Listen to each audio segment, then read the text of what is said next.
आता पाहूया दिवसभरातल्या टॉप 9 मोठ्या बातम्या।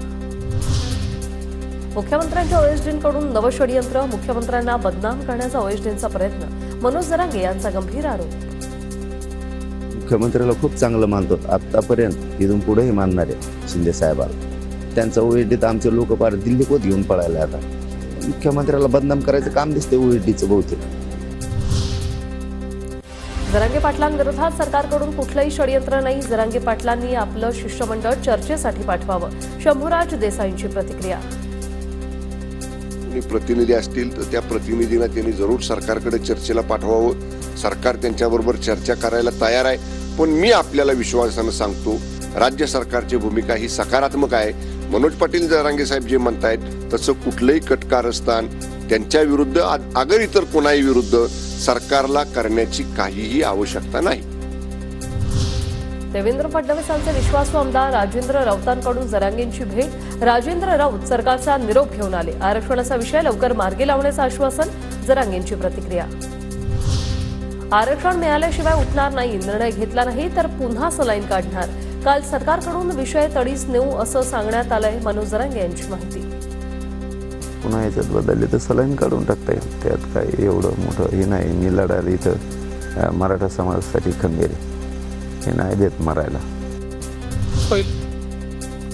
सगळे सोयऱ्यांच्या मागणीबाबत कार्यवाही सुरू, ओबीसी नेत्यांशी चर्चा सुरू, भुजबळांशी चर्चा करून त्यांना समजावून सांगणार, ओबीसी समाजावर अन्याय होणार नाही, फडणवीसांची प्रतिक्रिया।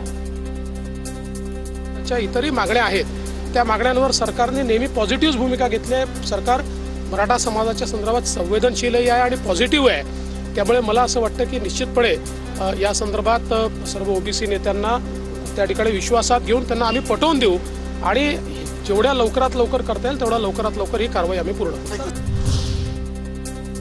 सरकारने मनोज जरांगे यांच्यासोबत संवाद साधला पाहिजे, 48 खासदारांनी केंद्रात जाऊन 50% जास्त आरक्षण कसं टिकवता येईल याचा आराखडा तयार करावा, केंद्रात कायदा करून घ्यावा, रोहित पवार यांची भूमिका।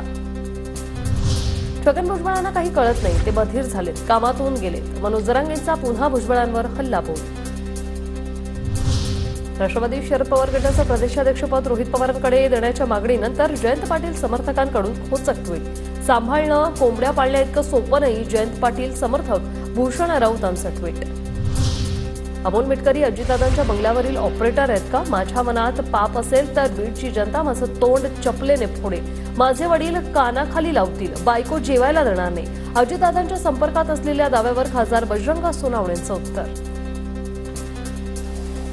ऑपरेटर आहे दादाचे ते कधी, आणि माझ्या मनात समजा बजरंग सोनवणेच्या मनात काही पाप असलं तर मी माझ्या या बंगल्याच्या गेटच्या बाहेर जर गेलो एवढा विचार करून तर बीड जिल्ह्यातली जनता माझं तोंड चपलाने फोडत।